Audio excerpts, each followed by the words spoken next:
But even still, changing your diet at any point in any of these lifestyle diseases can make a huge difference for you. You can either live with it better, or you can turn it around and reverse it. So we're not just talking about weight loss. We're talking about the consequences of weight gain. Okay? We're not just talking about losing weight here. You'll lose weight, but as a consequence, you'll avoid all of these different chronic diseases. So that's my spiel on that plate. Let's go a little bit more in depth. There was this big brouhaha about the dietary guidelines. This was a big deal when it came out in 2000. It was a hard stance that the U.S. government took on. They finally started talking to us about not just what things are good to eat, but how much of them. The first time they took a stance on calories and portion sizes. They said you got to balance your calories. You can enjoy your food, but eat less of it. And avoid oversized portions. You don't need to fill up that plate. The things that you could increase would be to make half your plates fruits and vegetables. Do you know what kind of a fight that was with the dairy and meat industries? To get them to say that publicly was huge. But they had to.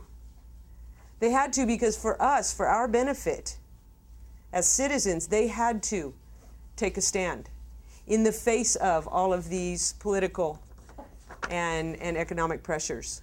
Switch to fat-free or low-fat milk. I don't know how many of y'all drink milk or use milk, but there's nobody in here who should ever be doing whole milk.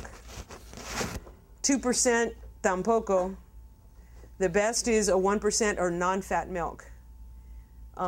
Imagine if you were a calf, a newborn calf, and the only thing you had to eat for the first year of your life was your mother's milk. You go from weighing about 110 pounds at birth to over 1,000 in a year, and that's all you have. We don't need that kind of calorie intake. We don't need that stuff. That's way too dense nutrient stuff. We do need the calcium, and we could use the protein, but we don't need the fat. So non-fat or 1% for adults like us, for the most part. And then the foods to reduce. Compare sodiums in food. That would be a label reading. We're going to do that next time. Choose foods with lower numbers. But I would say that the easiest way to make good choices around that stuff is not to buy things in packages. If you shop around the periphery of the store, whether it's H-E-B or hopefully Walmart and, is it Walmart or Kmart? Walmart. I never remember. If you stay on the edges, what you find are what we call whole foods. La comida integral. It's not processed.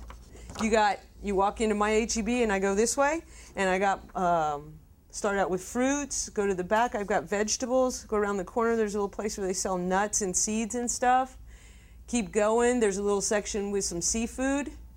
Go a little bit further down that way, I've got poultry, pork, beef. Take a turn down that way, it's all dairy. Tons of dairy. And then there's a portion down towards the end where I can buy rice, beans, all kinds of dried stuff that you still have to cook. So that's all on the edges. What exists in the middle on all those shelves is where you have to start reading labels. Why? Because it's full of salt, sugar, preservatives, trans fats, hydrogenated oils, all the good stuff. Yummy! Fried foods.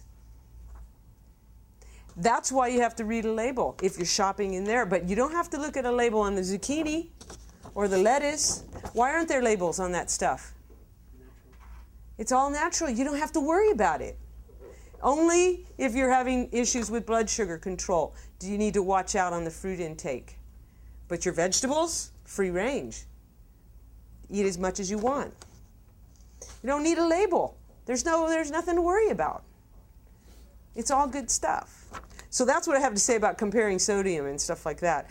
And then drink water instead of sugary drinks. We're going to have a whole lesson on hydration and the importance of it. But one of the things, Steve loved this, one time I was doing some research specifically on hydration and the importance of it in terms of our metabolism. So, and I found this statistic that it said that 70% or close to 70% of Americans walk around mildly dehydrated. 70%. So if there are like 20 or so of us in here, we're looking at like 14 people in here are mildly dehydrated at any one time. And so then I was thinking about some of the other statistics that I think about, and I was like, wow, that's huge. And then there's this whole thing about 70% of Americans are overweight or obese. And so then I went back and I looked at the statistics, and I was like reading all about the dehydration stuff, and it said that it can lower your metabolism up to 6% just being mildly dehydrated. And I went back to the whole like overweight obesity thing. And I'm like, okay, I'm also very much into the science, and I know that this is not a cause and effect, but hey, if I'm lowering my metabolism, chances are it's going to be a little bit easier to gain some weight. So it's at least something that you can do that doesn't really cost you much. Drink water. How do we know how much water? I'll give you this one real quick because I just can't stand it in this heat. We've got to know. Half your body weight in ounces, minimum, a day. So if I weigh 150 pounds, I need 75 ounces a day of water minimum. That's just like on a cold day. 75 ounces, what is a quart of Bill Miller's is 32 ounces. So at least, and I'm not talking about tea, I'm talking water. 2 Bill Miller's full of water a day, minimum. You're out there sweating, even more. Key, if you eat fruits and vegetables, full of water. You have a diet that's high in fruits and vegetables, your risk of dehydration, it goes way, way down, simply because of the food you eat. So there's all kinds of good reasons for those fruits and vegetables. Besides the fact that they're nutrient dense. They've got a lot of fiber. They've got water. They make you eat less because you get full faster. There's just no reason. So our task is now going to be to look at our plates on a daily basis. And remember, this is something you make steps and you start paying attention. Look at your plate. Does it look like that plate? Or have I got like half of my plate with a big old chunk of meat and cheese and stuff like that, like 3 cheese tortillas, a little bit of rice, and a big old thing of beans with lard in them? I mean, I just happen to think of Mexican food. That's not the only, but you see what I'm saying? It's like we're way out of whack. Way out of whack. What am I going to choose? How am I going to make healthy choices in the context of a Mexican restaurant? Wow. That's a challenge. But as consumers, and you guys would know this at Labatt better than anybody, that the consumer is the one who drives the industry. If you start telling those folks in the Mexican restaurants, man, sure would be nice to have a little vegetable action going on here. How about you don't use lard and hydrogenated oils in those beans? Are there any healthy options? If they hear that enough, they'll make it. But you know, if as long as we're silent and we keep pounding down the stuff that's not good for us, they're going to keep giving it to us. All you have to do is, you guys got any healthy options? You're going to get a blank look. Like, what's that? Not in this restaurant. So we're going to have to be able to like make suggestions as well. We'll get there. We'll get there. We'll come up with ideas. We'll all get together and do that. I gave you a copy of the old My Pyramid just because I liked the fact that it included this person. A huge chunk of that old pyramid was a person moving. And then it gave you kind of like a proportion of all of the different food groups.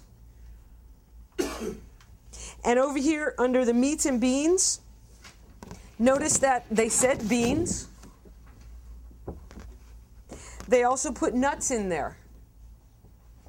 So nuts, beans, and then your animal sources of protein. All of those things can be included as equally nutritious under the protein category. Now, I have this is a short class, so I want to make sure that while we're doing this, if there are any kinds of questions that come up for you with respect to this particular plate, that I give you some time to ask them and that we have some discussion about it, because I don't want to just stand up here and tell you stuff that I know. I want to know what you need to know.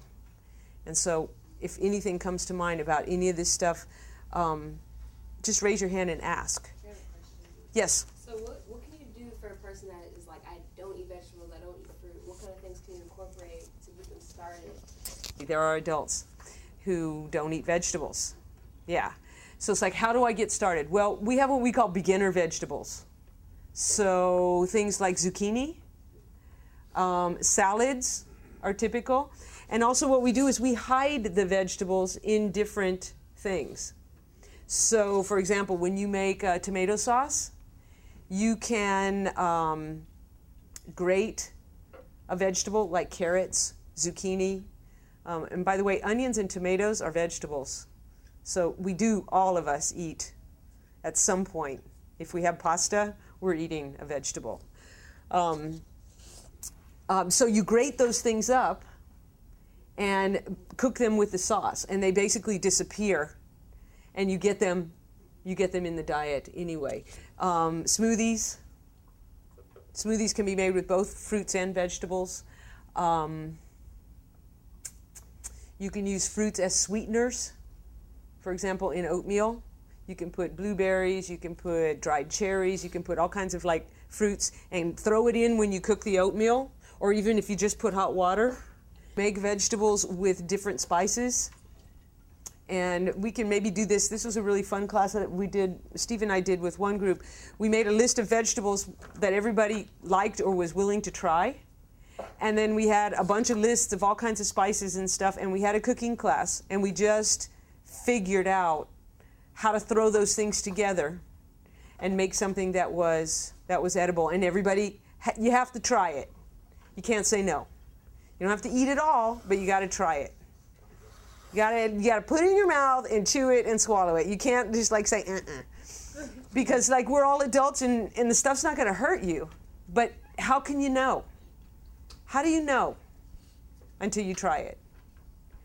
So, but don't try something that you're just gonna gag over. Like me, I won't eat cooked carrots. You can't make me eat a cooked carrot. Raw, I'll eat them all day, but cooked, so I just don't do that. I don't cook them. But there's a whole world of vegetables that I will try and that I'll give a shot. And there are ways to make them that are not steamed or bird food style. So we'll try to address that as well. So for now, what I wanted to do is I want to give you this this is an exercise, and I want you guys to take this and put it on your refrigerator. How many of you cook at home? 1, 2, 3, 4, 5, 6, 7. 7 out of how many have we got here? Yeah, this is going to be tough. We're going to have to really make some big efforts at ideas around cooking at home once in a while, because it's going to be really hard to make my healthy plate at a restaurant. It's going to be much more challenging.